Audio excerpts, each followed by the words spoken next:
Hey, welcome to Traveling Beyond Borders with Namdi. I'm excited to be talking to you today. Let's see what's up, LinkedIn. You're going to show up. Let's give LinkedIn a little bit of time. It always does this to me.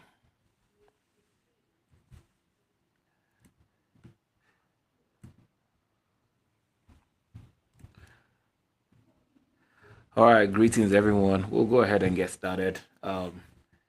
Maybe today is not a LinkedIn kind of day.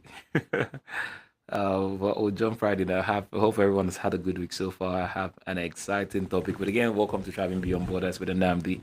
And I am your host. I come here every Thursday by 12 p.m. We change the time from 11 a.m. to 12 p.m. just to make it more accessible to folks who maybe you're probably in your lunch hour Eastern time, or it's just easier to navigate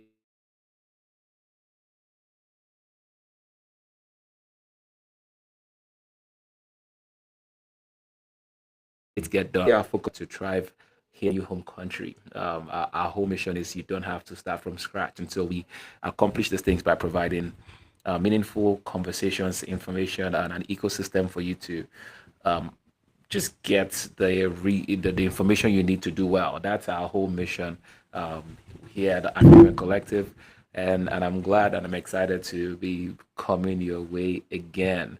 So shout out to everybody who's been consistent. If you are not subscribed to our YouTube channel, please do so we can continue to reach more people. It helps the algorithm continue to favor us and lets us know what's working and what's not. So subscribe and let somebody know about what we're doing and this work. Beyond subscribing, make sure you are immersed in community. So subscribing is one, but we beyond YouTube, we do a lot. We're doing programming, we're doing events, we have master classes every Saturday. So you need to be in the ecosystem to stay in touch with what is going on. All right. So let's dive in. So we all want to increase income, right? This month, the last couple of months, we've really been focused on that career reset. We've been having career conversations. That's really specific to the African diaspora. Everybody wants more money, wants a little bit more income. But are we accidentally slowing down our long-term wealth for a short-term paycheck? Think about it. Are we accidentally slowing down our long term wealth for a short term paycheck? All right, so the goal today, my conversation today, we're going to look at how to evaluate extra income opportunities without losing sight of your primary career growth, right? We side hustle, is something that's a common conversation in our community and around again because of the obligations we have. Sometimes your regular paycheck might not cut it, and so people are compelled to take on side hustles, whether it's gig type jobs, hourly shift type things, Uber, DoorDash, those type of things, or just second gigs by the side to supplement their main hustle. And so we want to evaluate, let's make sure we are looking at this and making sure that, hey, how are we picking this side hustles and in alignment with our career growth objectives, right? Side hustles are great. We want to make sure it's not stalling your advancement in your career and in the original goal of what you're trying to accomplish, So there's something I call the side hustle trap. Okay. Let's look at what's the difference between like side hustle versus strategic hustle. Side hustle versus strategic hustle. And the key word here is survival, right? Survival hustle versus strategic hustle. What I say or what it's meant to say. Survival hustle versus strategic hustle. Um, in survival, the what you're getting there is low wage, high effort gigs, right? Again, it's very manual labor intense. It consumes time, but it's the return is significantly low. Those are survival hustle. And again, if you're in survival mode and you need to pay off a thing or two here and there, you need to catch up on obligations, that's fine. Um, but high effort, low return, type gigs, that is, we're talking about the delivery type, the delivery type hustles there, like I mentioned, your door dashing. I've seen people talk about, doing, dashing or doing delivery for all of this grocery delivery, those type things. It's a lot of time that's consumed in your day, and then in the end of the day, I've seen people drive Uber, do those things, and you look at the end of the day and what comes in versus the time you've invested.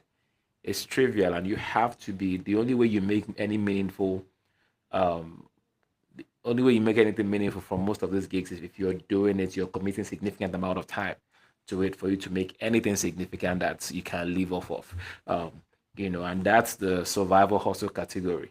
And then we have the strategic hustle, right? The strategic one, these are projects, that build a skill, they build a brand or an asset that eventually replaces your job.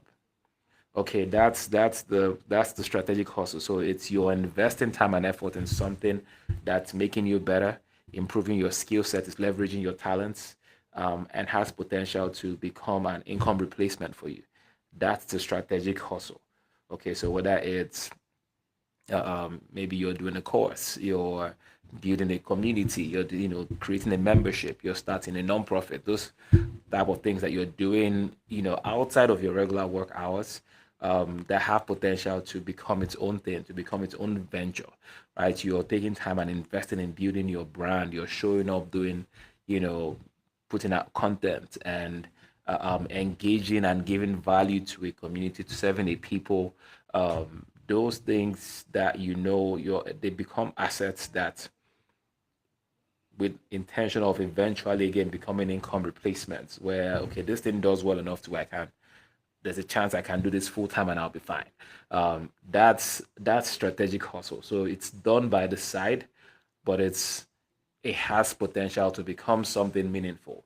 The survival hustles are it's all about exchange of time for money, and not that much money. It's let me just pay some extra bills. Again, if your goal is I need to get out, I'm behind on credit cards and I need to get out of this. My car's about to be repoed or I'm late on rent and I need to do something to get a little bit of money. That's survival mode. So you go for survival hustle and you might need to stretch yourself a little bit, more, to get out of the situation that you're in.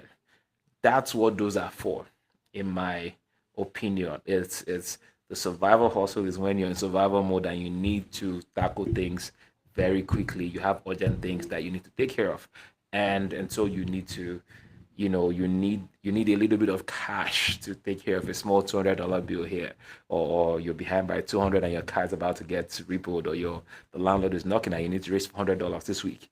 And so these survival hustles are there and that's what they are there for. It's getting you have a car, get in and drive, right? Do delivery, those type things. It's let's just get a little thing, but that's not supposed to be your again side hustle. If you're trying to save for something, fine, right? You can take the survival hustle things. Okay, I'm trying to buy this. I'm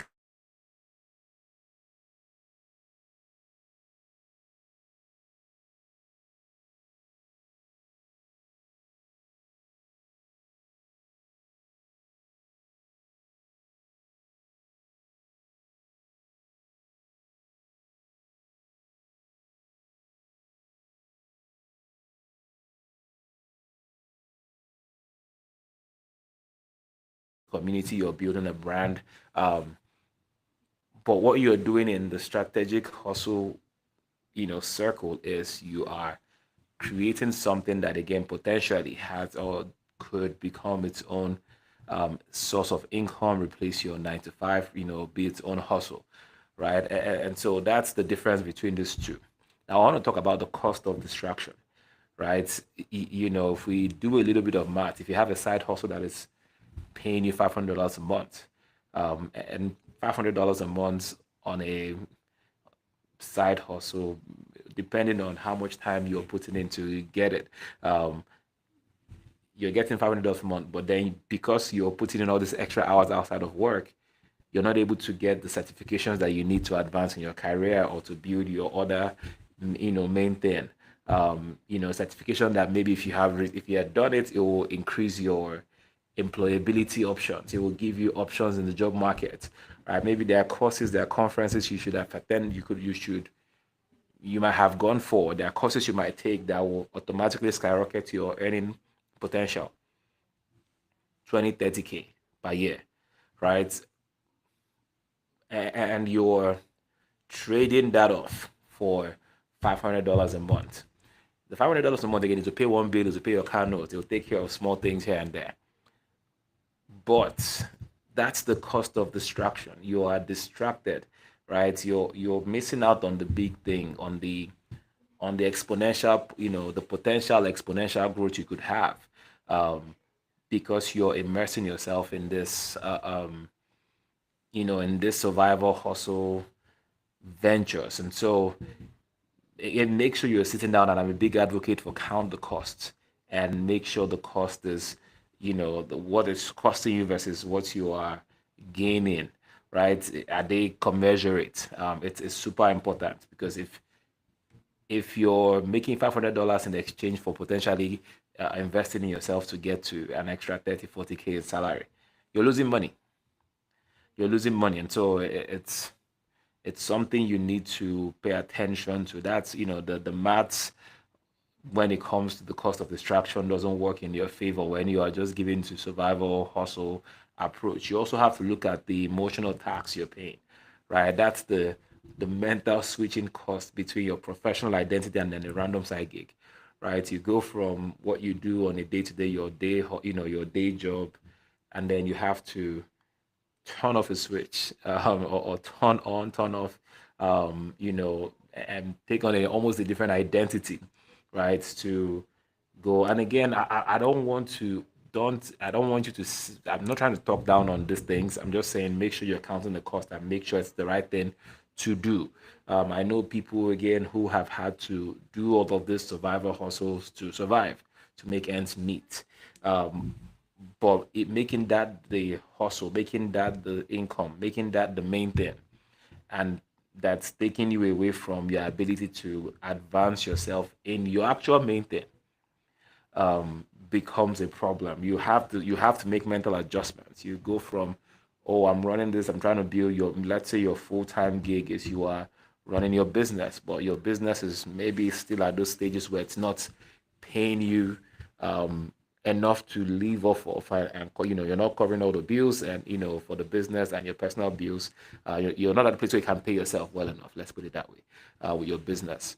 And so you need to do something to augment and get income coming in, right? Again, that's the switch you have to make. I have to move from turn off my CEO brain and then turn on this other brain, almost. And so it's emotionally tasking. And again, I'm speaking as someone who has had to explore this world and has seen it up close and personal. Maybe not directly, but knowing people who have had to do this,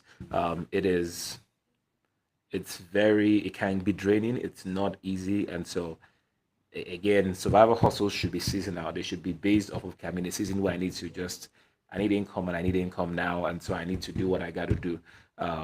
And so that's the cost. That's the thing you need to, the cost of distraction. I need you to consider that, as you're building and going, thinking of, okay, side hustle choice, exploring again. Extra income always sounds nice. Extra income is always good. I am an advocate for any extra money you can make to bring you. That's fine. Again, what's the cost of the money, right? The money is the you think, okay, yeah, what's the cost of the money? Yes, what's the cost of making that extra income? Um, so how do I know what to do, or how do I know the route to take?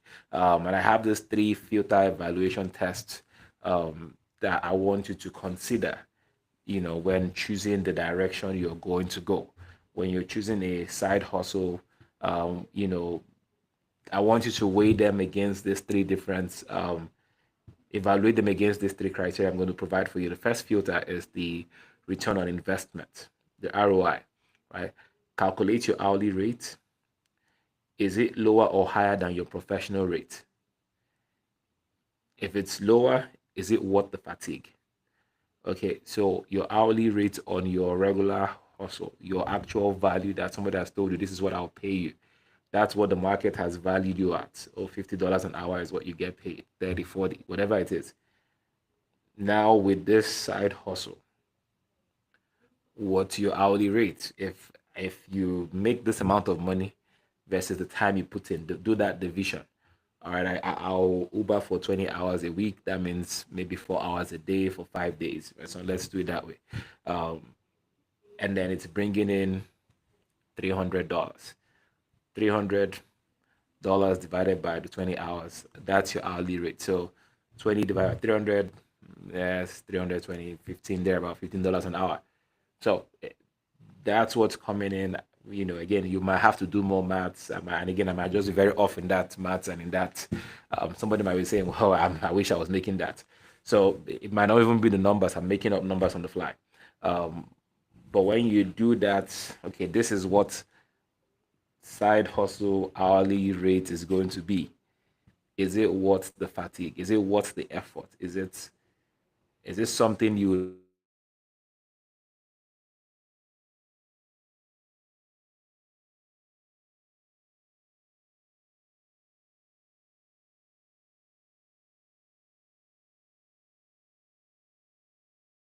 Okay, so that's the first filter is your return on investment, right?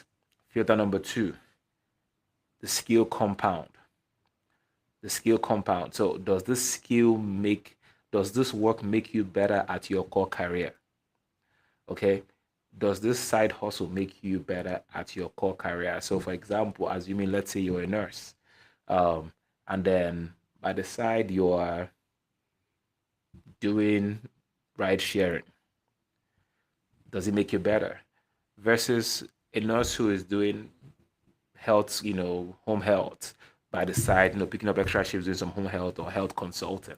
Um, both of them, like one, it's clearly in line or aligned with your core career path, and it's probably helping you be better at your core career, while the other one completely adds no value. Maybe you're building some social skills, engaging with random strangers. Maybe that might be a skill that helps you as a nurse, because you get to maybe, but at the core skill requirements for your job, being a nurse, does this help you advance? So that's another thing you need to consider. So first one, you consider the return on investment.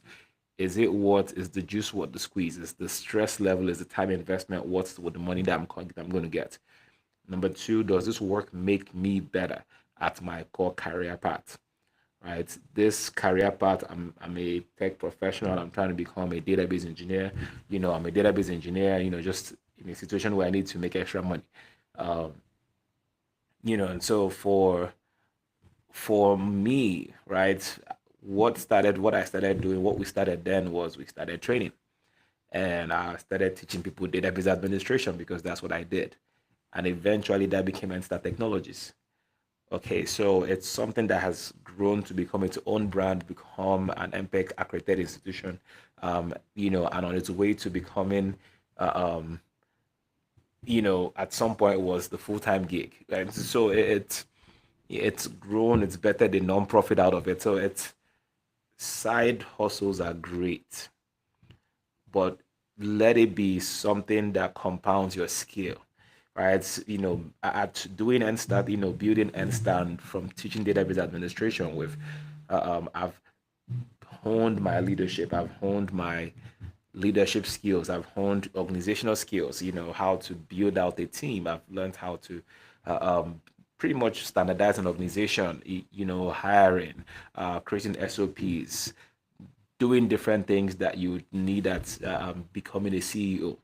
Okay, and so I've gotten all of that expertise and training firsthand from building a side hustle.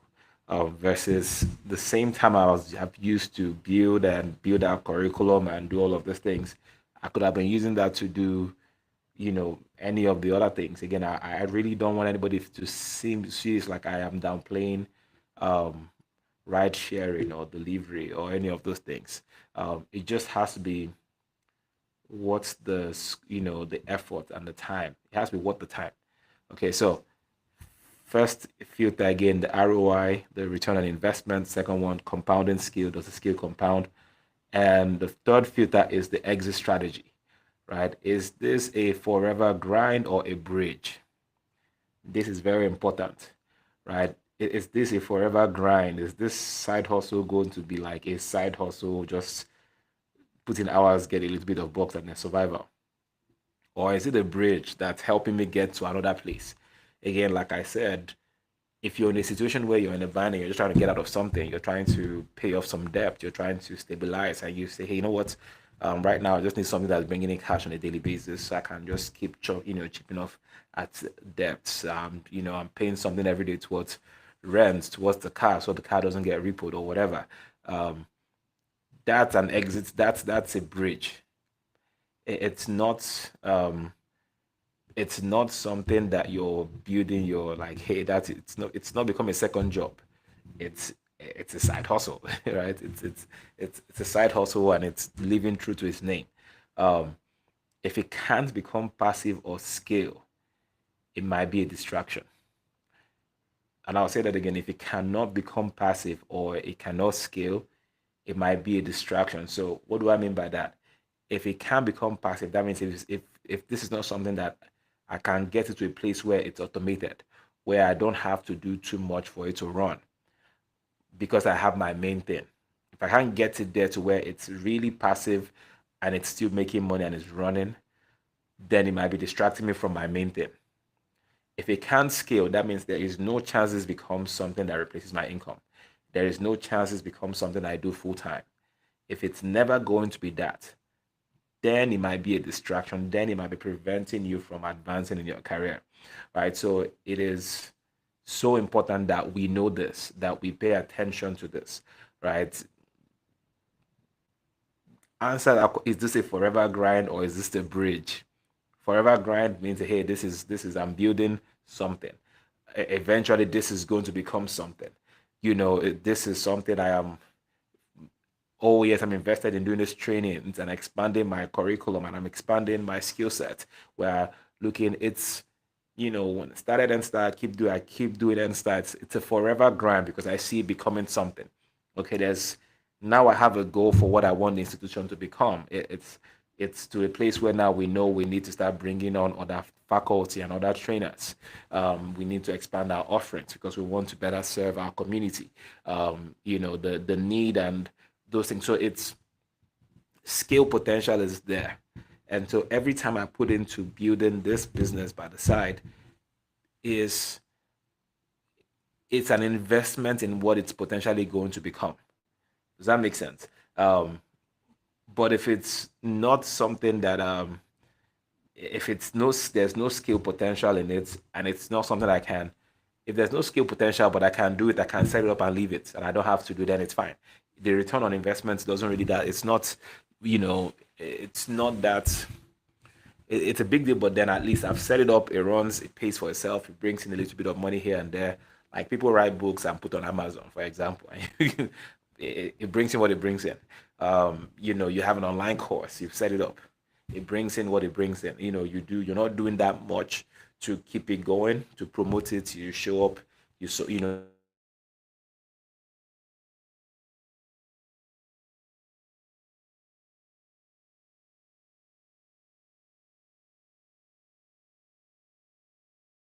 1,000 this week, also great. Whatever it does, it's like, yeah, I'm happy.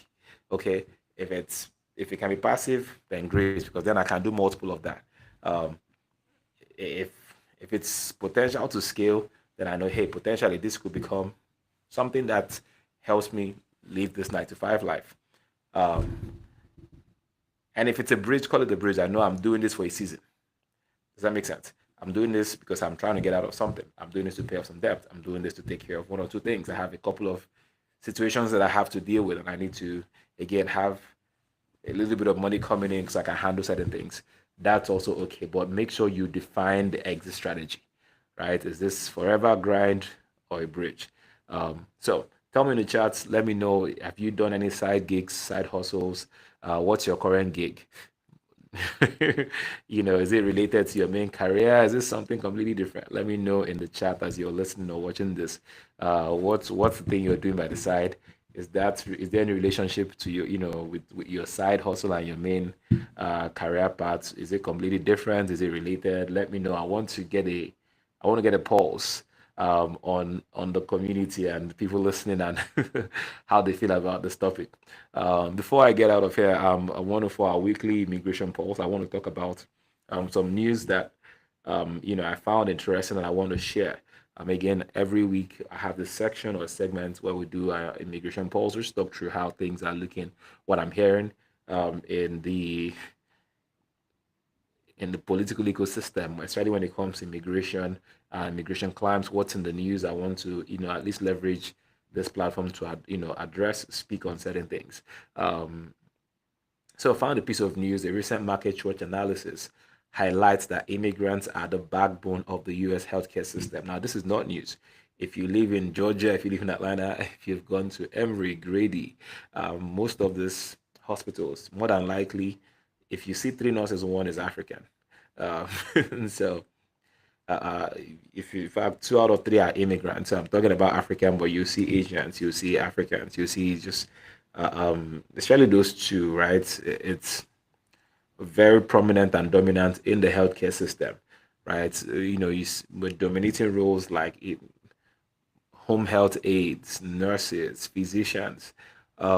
Immigrants are thriving in these different careers here in the United States, right? So I want to present a reality check.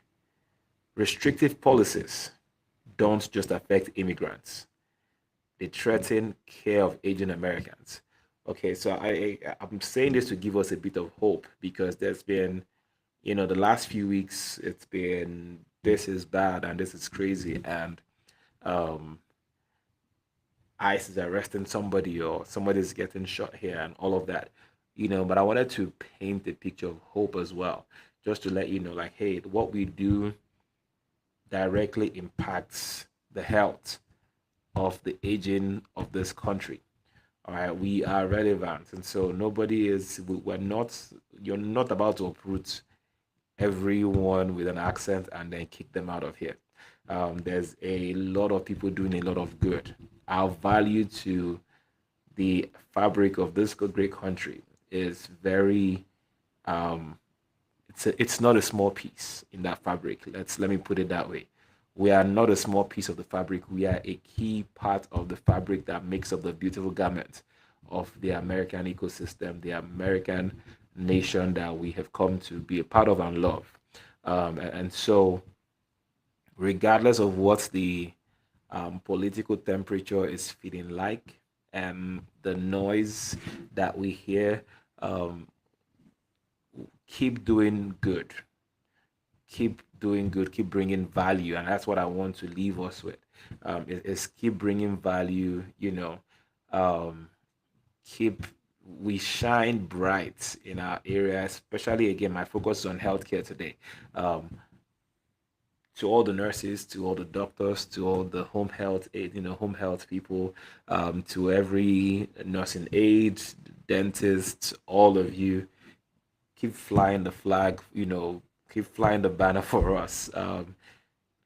You're like key part of the fabric of this great country, right? So to everybody in healthcare, you are essential and you're also very prone to burnout. so, and I bring that part in because of what I'm talking about today, right? And so it makes the temptation for side hustles even stronger, right? Because your primary power, and I want you to remember this, is in your specialized role. Don't let a distraction dilute your impact, right? In a system that needs you more than ever before. Don't let a little bit of money by the side that doesn't affect the trajectory of your career be what distracts you. You all are critical to how we are perceived.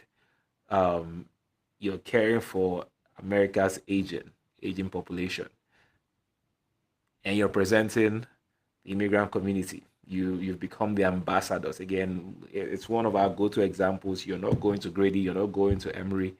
You're not going to Children's Health of Atlanta. And again, I'm using Atlanta-based hospitals, big hospitals. You're not going to any of those places and not working out interacting with an immigrant. You're not. It's not happening. If you do, you went to the wrong place. You're not. You're not in Atlanta. You're not.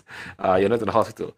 And so keep doing the work you're doing. We are proud of you guys.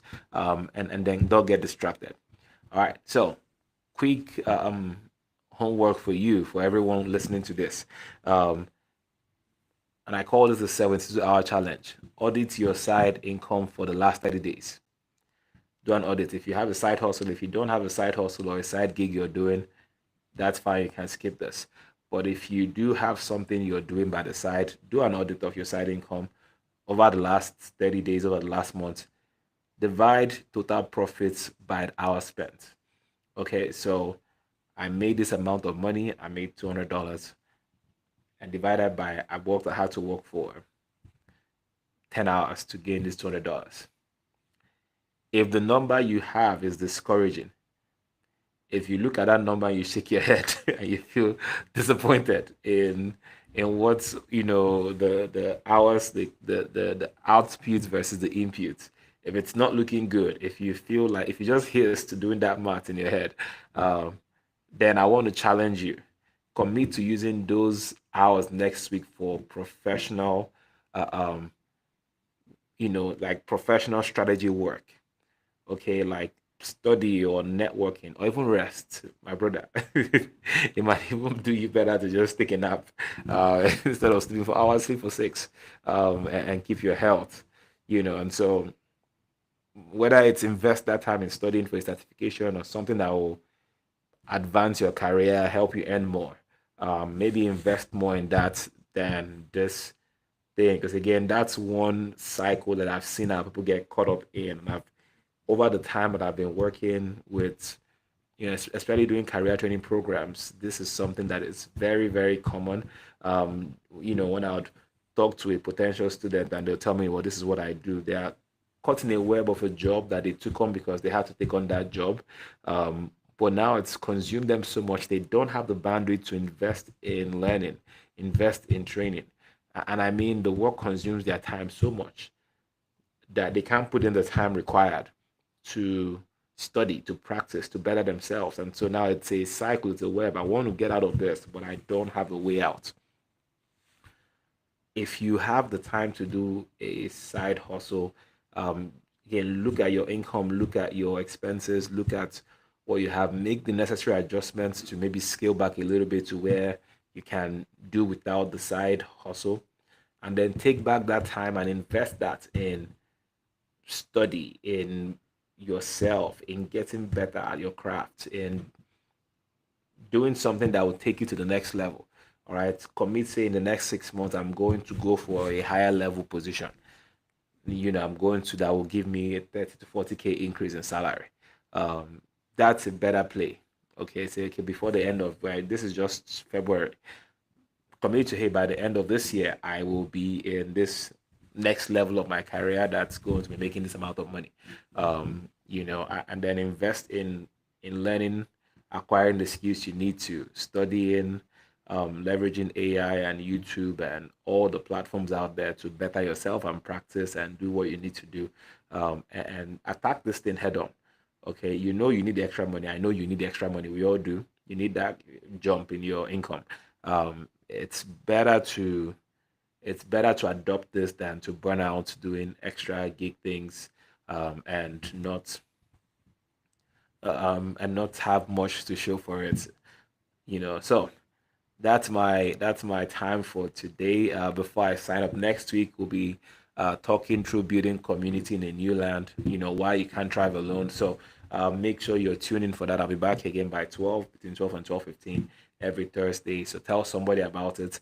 Please subscribe to our YouTube. Connect with us on LinkedIn, and also within AIM, we have a lot going on. Our masterclass series is coming back on the 27th, so next Saturday, I believe. So we're bringing back our masterclass series, and we are